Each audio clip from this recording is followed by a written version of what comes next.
নমস্কার, শুভ সন্ধ্যা। আমি রাখছি চোখ রাখছি মুহূর্তের খবরে। আসন্ন লোকসভা এবং উপনির্বাচন ঘিরে রাজ্যে প্রশাসনিক প্রস্তুতি চূড়ান্ত করা হয়েছে। ইতিমধ্যে রাজ্যে এসে পৌঁছে গেছে আরও কয়েকটি কোম্পানির ফোর্স। কারণ অবাধ শান্তিপূর্ণ নির্বাচন করতে নির্বাচন কমিশন বদ্ধপরিকর। পাশাপাশি ভোট কেন্দ্রগুলিতে বিদ্যুৎ, পানীয় জল, বিশ্রামাগার এবং শৌচালয়ের ব্যবস্থা রাখা হবে। মানুষ যাতে তার গণতান্ত্রিক অধিকার প্রয়োগ করতে পারে তার জন্য সব ধরনের ব্যবস্থা রাখা হবে। মঙ্গলবার পশ্চিম জেলা শাসক কার্যালয়ের কনফারেন্স হলে আয়োজিত সাংবাদিক সম্মেলনে এই কথাই জানান রাজ্য নির্বাচন দপ্তরের মুখ্য আধিকারিক পুনিত আগরওয়াল। গত 16 মার্চ জাতীয় নির্বাচন কমিশন লোকসভা নির্বাচন এবং উপনির্বাচন ঘোষণা করেছে। সারা দেশের 7 দফায় হবে নির্বাচন। ত্রিপুরাতেও 2 দফায় নির্বাচন হতে চলেছে। প্রথম দফায় পশ্চিম ত্রিপুরা লোকসভা আসনের নির্বাচন হবে 19 এপ্রিল এবং দ্বিতীয় দফায় পূর্ব ত্রিপুরা আসনের নির্বাচন হবে 26 এপ্রিল। পাশাপাশি 19 এপ্রিল পশ্চিম ত্রিপুরা লোকসভা নির্বাচনের সঙ্গে 7 রামনগর বিধানসভা কেন্দ্রের উপনির্বাচন অনুষ্ঠিত হবে। পশ্চিম ত্রিপুরা লোকসভা আসনে বিজ্ঞপ্তি জারি করা হবে 20 মার্চ। পশ্চিম ত্রিপুরা লোকসভা আসনে মনোনয়নপত্র জমা দেওয়ার শেষ দিন 27 মার্চ।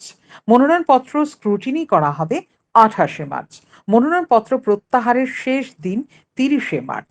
নির্বাচন কমিশনের নিয়ম অনুযায়ী 17 এপ্রিল বিকেল 5টা থেকে প্রচার বন্ধ থাকবে পশ্চিম ত্রিপুরা লোকসভা আসনের অন্তর্গত এলাকাগুলোতে। 19 এপ্রিল সকাল 7টা থেকে বিকেল 5টা পর্যন্ত হবে ভোট। অপরদিকে পূর্ব ত্রিপুরা আসনের জন্য বিজ্ঞপ্তি জারি করা হবে 28 মার্চ। মনোনয়নপত্র জমা নেওয়া হবে 28 মার্চ থেকে 4 এপ্রিল পর্যন্ত। স্ক্রুটিনি করা হবে 5 এপ্রিল। মনোনয়নপত্র প্রত্যাহার করার শেষ দিন 8 এপ্রিল।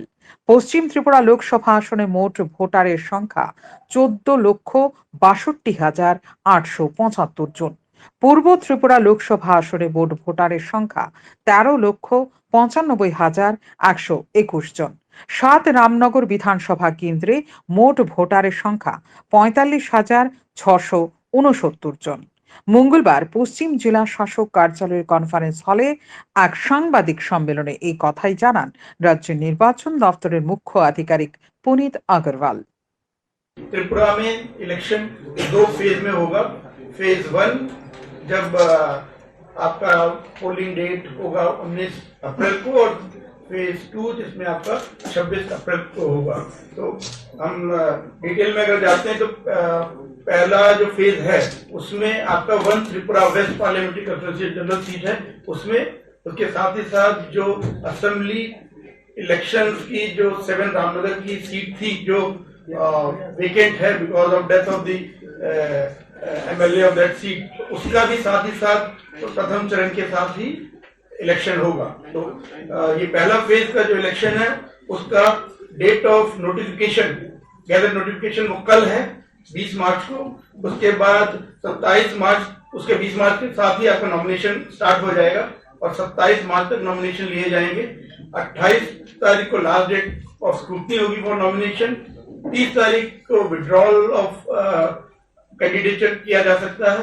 देन उसके बाद कैंपेन पीरियड चलेगा आपको, और डेट ऑफ पोल होगा 19 अप्रैल, जिसमें जो लास्ट 48 आवर्स है उसमें आपकी कैंपेनिंग अलाउड नहीं रहती। तो आपका 7 बजे से 5 बजे तक पोलिंग चलेगी, तो यानी कि 19 अप्रैल 5 बजे तक आपकी वोटिंग होगी। तो 17 अप्रैल 5 बजे तक कैंपेनिंग संभव है, उसके बिना बाद कैंपेनिंग नहीं की जा सकती। আয়োজিত সাংবাদিক সম্মেলনে নির্বাচন দপ্তরের মুখ্য আধিকারিক আরো জানান, ব্রু রিয়াং শরণার্থীদের পুনর্বাসন করা হয়েছে শান্তির বাজারে, তাই সেখানে একটি ভোট কেন্দ্র করা হবে এবং রাজ্যে এবার নতুন ভোটারের সংখ্যা 69,782 জন। তারা সকলকে ভোট কেন্দ্রে এসে নিজ নিজ গণতান্ত্রিক অধিকার প্রয়োগ করার জন্য আহ্বান জানান মুখ্য আধিকারিক আগরওয়াল। তিনি জানান, এবছর 85 বছর অধিকদের বাড়িতে ভোটদান প্রয়োগ করার সুযোগ রয়েছে। এমন ভোটারের পরিসংখ্যান 18,676 জন। তিনি আরো জানান, ভোট কেন্দ্রগুলিতে বিদ্যুৎ পরিষেবা, পানীয় জলের ব্যবস্থা, শৌচালয়ের ব্যবস্থা থাকবে বলে জানান মুখ্য নির্বাচনী আধিকারিক। আয়োজিত সাংবাদিক সম্মেলনে উপস্থিত ছিলেন আরক্ষা প্রশাসনের আধিকারিক। অবাধ শান্তিপূর্ণ নির্বাচন করতে ইতিমধ্যে বহিরাজ্য থেকে আধা সামরিক বাহিনী আনা হয়েছে। পর্যাপ্ত পরিমাণে নিরাপত্তার জন্য আরও আধা সামরিক বাহিনী রাজ্যে আসতে চলেছে বলে জানান নির্বাচন দফতরের মুখ্য আধিকারিক। শান্তন টিভি। নমস্কার, শুভ সন্ধ্যা। আমি রাশি চোখ রাখছি মুহূর্তের খবরে। বিজেপি সরকার প্রতিষ্ঠার পূর্বে বিজেপির পৃষ্ঠ প্রমুখদের মধ্যে যে জোশ দেখা গিয়েছিল তার থেকে অনেকটা কম জোশ দেখা যাচ্ছে বর্তমানে। তাই দলের পৃষ্ঠ প্রমুখদের মধ্যে জোশ ফিরিয়ে আনতে হবে। মঙ্গলবার তেলিয়ামুড়া টাউন হলে বিজেপি তেলিয়ামুড়া মণ্ডলের উদ্যোগে আয়োজিত পৃষ্ঠ প্রমুখ সম্মেলনে এই কথাই বললেন মুখ্যমন্ত্রী ডাক্তার মানিক সাহা। মঙ্গলবার তেলিয়ামুড়া টাউন হলে অনুষ্ঠিত হয় পৃষ্ঠ প্রমুখ সম্মেলন। বিজেপি তেলিয়ামুড়া মণ্ডলের উদ্যোগে আয়োজিত সম্মেলনে প্রধান বক্তা হিসেবে উপস্থিত ছিলেন মুখ্যমন্ত্রী ডক্টর মানিক সাহা। সম্মেলনে বক্তব্য রাখতে গিয়ে মুখ্যমন্ত্রী ডক্টর মানিক সাহা বলেন, লোকসভা নির্বাচনের দিনক্ষণ ঘোষণা করা হয়েছে। 26শে এপ্রিল অনুষ্ঠিত হবে পূর্ব ত্রিপুরা লোকসভা আসনের নির্বাচন। 19শে এপ্রিল অনুষ্ঠিত হবে পশ্চিম ত্রিপুরা লোকসভা আসনের নির্বাচন। এই নির্বাচনকে সামনে রেখে অনেক আগে থেকে কাজ শুরু করে দিয়েছে প্রদেশ বিজেপি। বিজেপি কর্মীরা বছরে 365 দিন কাজ করে থাকে। কেন্দ্রীয় কার্যকারিণী বৈঠকে প্রধানমন্ত্রী জানিয়ে দিয়েছে, এবারে নির্বাচন বিজেপির লক্ষ্যমাত্রা স্থির করা হয়েছে 370টি আসনে জয়লাভ করা। জম্মু ও কাশ্মীর থেকে 370 ধারা বিলুপ্ত করে দেওয়া হয়েছে। এ 370 ধারাকে সম্মান জানাতে এবার 370টি আসনে জয়লাভের লক্ষ্যমাত্রা স্থির করেছে বিজেপি। পাশাপাশি প্রধানমন্ত্রী জানিয়েছেন, এবারে নির্বাচনে এনডিএ জোটকে 4 শতাধিক আসনে জয়লাভ করতে হবে। মুখ্যমন্ত্রী এদিন আরও জানান, আগে ত্রিপুরা রাজ্যে বিজেপির 42,000 পৃষ্ঠা প্রমুখ ছিল। এবার পৃষ্ঠা প্রমুখের সংখ্যা বৃদ্ধি পেয়ে প্রায় 66,000 হয়েছে। সরকারে না থাকার সময় বিজেপির পৃষ্ঠা প্রমুখদের মধ্যে যে জোশ ছিল তার তুলনায় সরকারে থাকার ফলে বিজেপির পৃষ্ঠা প্রমুখদের মধ্যে জোশ কিছুটা কম দেখা যাচ্ছে। বিজেপির পৃষ্ঠা প্রমুখদের মধ্যে আরও জোশ ফিরিয়ে আনতে হবে বলে জানান মুখ্যমন্ত্রী। কিন্তু আমি আবার বলবো যে এর মধ্যে সরকারে থাকার ফলে যে জোশটা সরকার না থাকার সময় ছিল এর মধ্যে কিছুটা খানিকটা হলেও একটু কম। সেটাকে আমরা বলবো যে আরেকটু তার মধ্যে যেন জৌলস আসে সেই ব্যবস্থাটা আপনারা করবেন। সেই মনের থেকে আপনারা নিশ্চয়ই যাবেন। মাননীয় প্রধানমন্ত্রীজির যেভাবে আমাদেরকে উদ্বুদ্ধ করেন এবং আমরাও চাই আপনাদেরকে এখানে আসার মেইন উদ্দেশ্য হচ্ছে আপনাদের উদ্বুদ্ধ করা। আয়োজিত পৃষ্ঠা প্রমুখ সম্মেলনে এছাড়া উপস্থিত ছিলেন আসাম ও ত্রিপুরা বিজেপির সংগঠন মহামন্ত্রী রবীন্দ্র রাজু, প্রদেশ বিজেপির সভাপতি রাজীব ভট্টাচার্য, প্রদেশ বিজেপির সহ সভাপতি সুবল ভৌমিক, প্রদেশ বিজেপির সাধারণ সম্পাদক অমিত রক্ষিত, তেলিয়ামুড়ার বিধায়িকা কল্যাণী সাহারায় সহ অন্যান্যরা। Bureau report, Shantanu TV. বাড়ি বাড়ি চাঁদা সংগ্রহ করত কমিউনিস্টরা। রাজ্যে বিপ্লব কুমার দেব ও সুনীল দেওধর না আসলে আজকে কমিউনিস্টদের রীতিনীতি থাকতো। মঙ্গলবার আগরতলা টাউন হলে বিজেপি সদর জেলা শহরাঞ্চল কমিটি ও গ্রামীণ কমিটির সাংগঠনিক বৈঠকে কমিউনিস্টদের তোপ দেগে এই কথাই বললেন লোকসভা নির্বাচনে পশ্চিম আসনে মনোনীত প্রার্থী বিপ্লব কুমার দেব। 5G এসে গেছে, কিন্তু কমিউনিস্টরা আপডেট থাকে না। সে কারণে ত্রিপুরার মানুষ আপডেট হতে পারেনি। কমিউনিস্টরা শুধু মানুষের বাড়ি বাড়ি গিয়ে চাঁদা সংগ্রহ করতে জানে। 2018 সালের আগে যদি রাজ্যে বিপ্লব কুমার দেব এবং সুনীল দেওধর না আসতেন, তাহলে রাজ্যের পরিবর্তন বিজেপি কর্মীদেরও কমিউনিস্টরা তাদের মতো করে গড়ে তুলত। মঙ্গলবার আগরতলা টাউন হলে বিজেপি সদর জেলা শহরাঞ্চল কমিটি ও গ্রামীণ কমিটির সাংগঠনিক বৈঠকে কমিউনিস্টদের তোপ দেগে একথা বলেন লোকসভা নির্বাচনের পশ্চিম আসনের মনোনীত প্রার্থী বিপ্লব কুমার দেব। বিপ্লব কুমার দেব কমিউনিস্টদের কাঠগড়ায় দাঁড় করে বলেন, দীর্ঘ 25 বছর কমিউনিস্টরা এক অভাবনীয় নিয়ম নীতি তৈরি করে রেখেছিল রাজ্যে। এর পরিবর্তন হয়েছে 2018 সালে। এই যে 5G আই বলছে জিপিএম জানেন না দেখো পত্রিকা কথা। তো কমিউনিস্টরা আপডেটই থাকে না, সেই কারণে ত্রিপুরার মানুষ আপডেট হতে পারেনি। আমার মাঝে মাঝে আপনাদের জন্য কষ্ট হয় যে কি নিয়ম কানুন বানিয়ে রেখেছিল।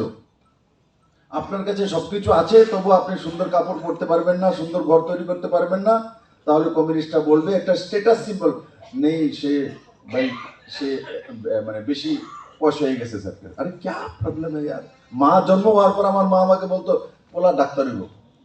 বিপ্লব কুমার দেব আরো বলেন, কমিউনিস্টরা হল মেকানিক্যাল পার্টি, কংগ্রেস তরমুজ, কিন্তু ভারতীয় জনতা পার্টি হল আত্মীয়তার পার্টি। ভারতীয় জনতা পার্টিতে বড় বড় নেতৃত্ব কার্যকর্তাদের সাথে কথা বলে পরামর্শ গ্রহণ করেন। বিপ্লব কুমার দেব যুবকদের উদ্দেশ্যে বলেন, কমিউনিস্টদের সাথে থেকে তাদের নিয়ম নীতি অনুসরণ না করার জন্য প্রয়োজনে পানের দোকান দেওয়া, গরু ছাগল প্রতিপালন করা এবং দুধ বিক্রির কথা বলেন বিপ্লব কুমার দেব। তিনি কংগ্রেসের নেতৃত্বের কটাক্ষ করে বলেন, বহু দল ছেড়ে বিজেপিতে এসেছিলেন, তারা আবার বিজেপি থেকে কংগ্রেসে চলে গেছে।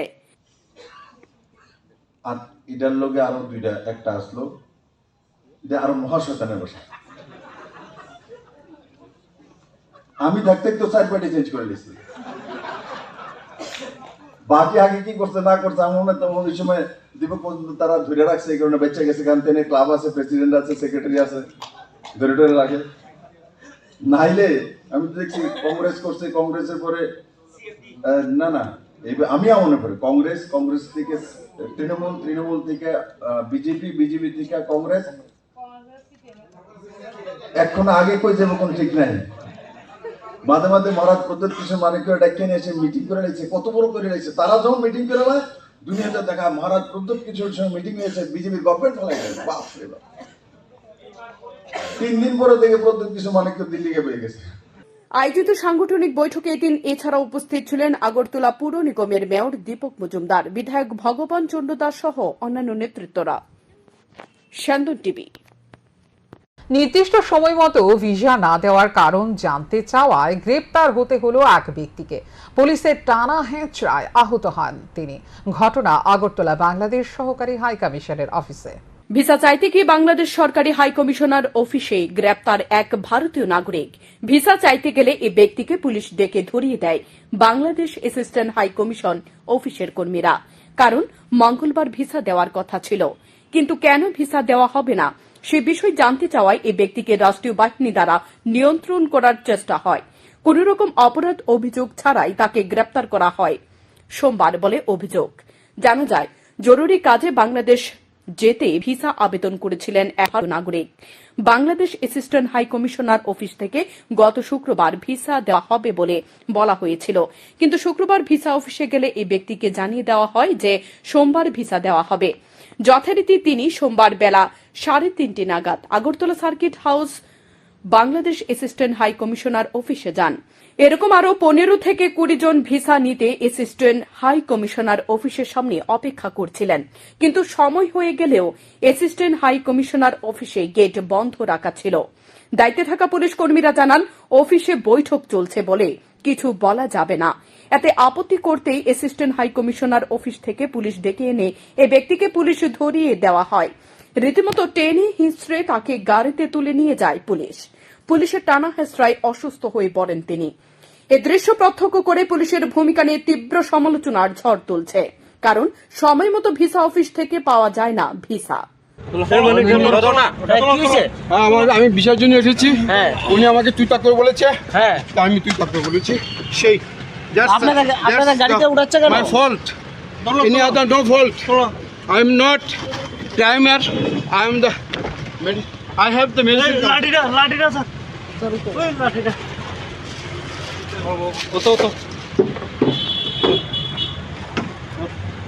তারিখের পর তারিখ দিয়ে সাধারণ মানুষকে ঘোরানো হয়। এর প্রতিবাদ করে এই ধরনের পরিণতি ঘটতে পারে তা দেখিয়ে দিল সংশ্লিষ্ট অফিসের কর্তৃপক্ষ। স্যান্দন টিভি। পশ্চিম ত্রিপুরা এবং পূর্ব ত্রিপুরা লোকসভা আসনে নির্বাচন এবং 7 রামনগর বিধানসভা কেন্দ্রের উপনির্বাচনকে কেন্দ্র করে নিরাপত্তার ঘেরাটোপে আসতে শুরু করেছে গোটা রাজ্য। পরীক্ষা শেষ হলেই স্ট্রং রুম এবং কাউন্টিং হলের দায়িত্ব চলে যাবে কেন্দ্রীয় বাহিনীর হাতে। রাজ্যে দুটি লোকসভা নির্বাচনী কেন্দ্র ও রামনগর বিধানসভা কেন্দ্রের উপনির্বাচনকে কেন্দ্র করে কঠোর নিরাপত্তা ব্যবস্থা গ্রহণ করেছে জাতীয় নির্বাচন কমিশন। ইতিমধ্যে 2 ধাপে রাজ্যে এসে পৌঁছে গেছে 70 কোম্পানি কেন্দ্রীয় আধা সামরিক বাহিনী। এর মধ্যে প্রথম ধাপে রাজ্যে এসে পৌঁছায় 35 কোম্পানি বিএসএফ এবং 15 কোম্পানি সিআরপিএফ। দ্বিতীয় ধাপে রাজ্যে এসে পৌঁছায় আরও 20 কোম্পানি বিএসএফ। শীঘ্রই আরও বিশাল সংখ্যক কেন্দ্রীয় আধা সামরিক বাহিনী রাজ্যে এসে পৌঁছবে।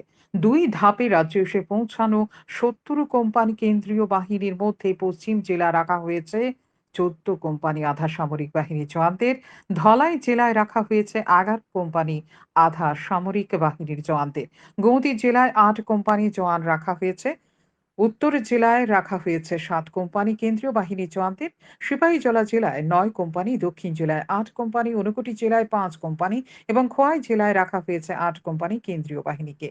প্রতিদিনই নির্বাচনের নিরাপত্তা প্রদানের জন্য আসা কেন্দ্রীয় বাহিনীর জওয়ানরা গোটা রাজ্যের বিভিন্ন এলাকায় রোড মার্চ ও পেট্রোলিং জারি রেখেছে। জেলা শাসক ও পুলিশ সুপার যৌথভাবে জেলা ভিত্তিক প্রশাসনিক ও নিরাপত্তা ব্যবস্থা নিয়ে ধারাবাহিকভাবে পর্যালোচনা করে কার্যকরী ব্যবস্থা গ্রহণ করছেন।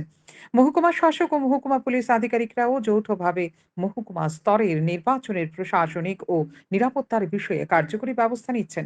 নির্বাচন কমিশন সূত্রে জানা গেছে, ভারতীয় নির্বাচন কমিশনের নির্বাচনী আচরণ বিধি অনুযায়ী অবাধ ও নির্বিঘ্নে শান্তিপূর্ণভাবে ভোট গ্রহণ প্রক্রিয়া সম্পন্ন করতে যাবতীয় প্রক্রিয়া অতি সতর্কতার সঙ্গে গ্রহণ করছে। নির্বাচনকে কেন্দ্র করে যাতে কোনো ধরনের অপ্রীতিকর ঘটনা সহ রাজনৈতিক সংঘর্ষের ঘটনা না ঘটে সেদিকে লক্ষ্য রেখেই নিরাপত্তার ঘেরাটোপে নিয়ে আসা হচ্ছে গোটা রাজ্যকে। শান্তন টিভি। ভোট প্রচারে মঙ্গলবার মোহনপুরে যান বিপ্লব কুমার দেব। কয়েক শতাধিক ভারতীয় জনতা পার্টি কর্মী সমর্থক ও তীব্রামথার কর্মীদেরকে নিয়ে মিছিল সংঘটিত করেন তিনি। পরে একটি জমায়েত করে কর্মীদের সক্রিয় করলেন তিনি। তীব্রামথা, বিজেপি, আইপিএফটি সবাইকে নিয়ে আজকে সকালে আমার কাছে আইপিএফটি প্রেসিডেন্ট প্রেম কুমার রিয়াং এসেছিল, তার সাথীদেরকে নিয়ে আমাকে বলেছে, দাদা আপনার জন্য সমস্ত আইপিএফটি সব জায়গায় কাজ করবে। গাড়ি বোঝায় অবৈধ গাছের লগ, জেনারেটর সহ সমিল উদ্ধার করলো বন দপ্তরের কর্মীরা। জেলা বন দপ্তরের আধিকারিক সমীর দেবের কাছ থেকে জানা যায়, মঙ্গলবার দুপুরে খবর পায় তালতলা এলাকায় বনদস্যুরা অবৈধভাবে গাছের লগ চুরাই করেছেন, পাশাপাশি অবৈধভাবে বাজারে বিক্রি করবে।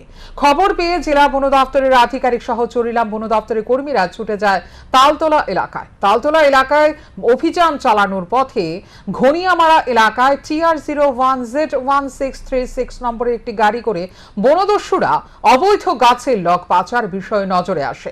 সেই সময় বনকর্মীদের দেখতে পেয়ে অবৈধ গাছের লগ বোঝায় গাড়ি ফেলে রেখে পালিয়ে যায়। পরবর্তী সময়ে জেলা বন দপ্তরের আধিকারিক সমীর দেব সহ বনকর্মীরা গাড়ি বোঝায় অবৈধ গাছের লগ সহ গাড়িটি আটক করে নিয়ে যায় বন দপ্তরের অফিসে। তারপর অভিযান চালায় তালতলা এলাকায়। সেখানে অভিযান চালানোর পূর্বে বনদস্যুরা বনকর্মীদের আসার আগাম খবর পেয়ে ঘটনাস্থল থেকে পালিয়ে যায়। পরবর্তী সময়ে জেলা বন দপ্তরের আধিকারিক সহ বনকর্মীরা নম্বরবিহীন একটি গাড়ি সহ জেনারেটর ও একটি সমিল উদ্ধার করে। জানা যায়, দীর্ঘদিন যাবৎ তালতলা এলাকায় বনদস্যুরা প্রতিনিয়ত অবৈধভাবে গাছের লগ চোরাই করে বাঁকা পথে বাজারে বিক্রি করছে। আজকে আমরা on the basis of secret information আমরা বিশালগড়ের কাম থানা একটা এরিয়া আছে, আমরা আমাদের মেলাগড়ের যে মেইন রেড ইউনিটটা ওইটাকে নিয়ে আমরা মুভ করেছি। মুভ করে on the way we also took SDF Bishalgarh with us, এবং আমরা খুব সুইফটলি স্পটে মুভ করেছি। On the way of going to the spot we found a loaded vehicle with loaded round timber. ওটাকে আমরা অন স্পটেই ইন্টারসেপ্ট করে ওটাকে আমরা সিজ করে 3 জন স্টাফ দিয়ে এই অফিসে পাঠিয়ে দিয়েছি। বাকি আমরা 9 জন স্টাফ মিলে কাম থানা স্পটে গিয়ে ওইখানে স্পটে রানিং সমিল, জেনারেটর আর আরেকটা ভেহিকেল যেটার মধ্যে নাকি ওরা জেনারেটরটা লোড করে ওখান থেকে পালিয়ে যেতে চেষ্টা করেছিল, but we intercepted successfully that vehicle also, এবং ওই ভেহিকেলটাকেও সিজ করে আমরা ওখান থেকে নিয়ে এসেছি। বেপরোয়া যান চলাচলের ফলে প্রায় প্রতিদিনই রাতের বিভিন্ন স্থানে দুর্ঘটনা ঘটে চলেছে। মঙ্গলবার রাতে বাইক ও স্কুটির সংঘর্ষে ঘটে এই দুর্ঘটনা। ঘটনা রাজধানী আগরতলার আখাউড়া রোড এলাকায়।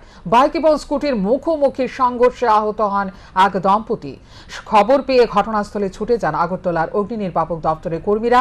তারা আহত দুজনকে উদ্ধার করে নিয়ে আসেন জিবি হাসপাতালে। তবে আহতদের আঘাত গুরুতর। আহতরা হলেন 40 বছরের গুরুপদ দেবনাথ এবং তাঁর স্ত্রী সাগরিকা দেবনাথ। কল করছে পরে আমরা গতকাল গেছি গিয়ে দেখি এখানে দুজন বাড়িটা পড়ে দিছে। তারপরে আমরা পাইছি পরে দিয়ে আমরা জীবিত রেস্কিউ করে দিলাম।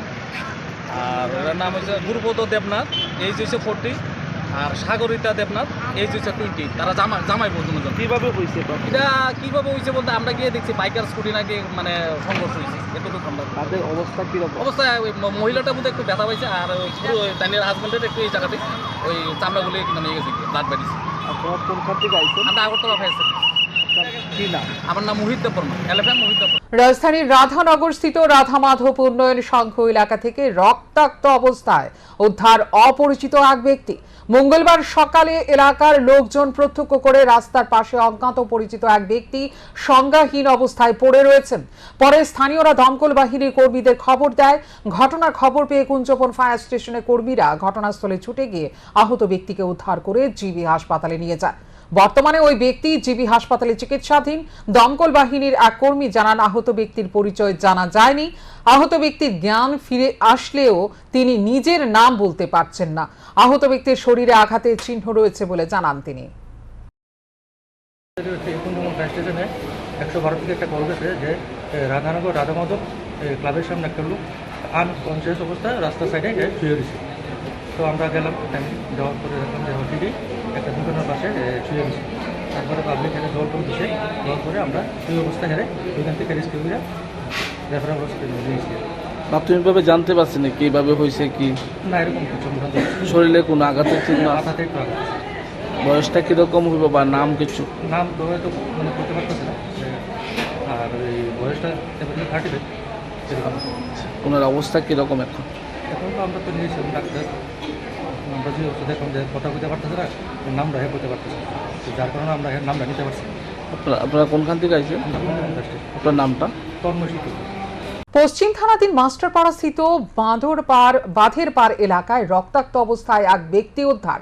আহত ব্যক্তির নাম জীবন গোস্বামী, বয়স 45। দমকল কর্মীরা স্থানীয়দের কাছ থেকে খবর পেয়ে ঘটনাস্থলে ছুটে যান। আহত অবস্থায় উদ্ধার করে নিয়ে আসে জিবি হাসপাতালে। বর্তমানে হাসপাতালে চিকিৎসাধীন তিনি। কিন্তু কিভাবে এই ঘটনা সংঘটিত হয়েছে এ বিষয়ে কেউই কিছু বলতে পারছেন না। আমার কাছে আমরা ইনকিউবেটর ফায়ার সার্ভিস ছিলাম।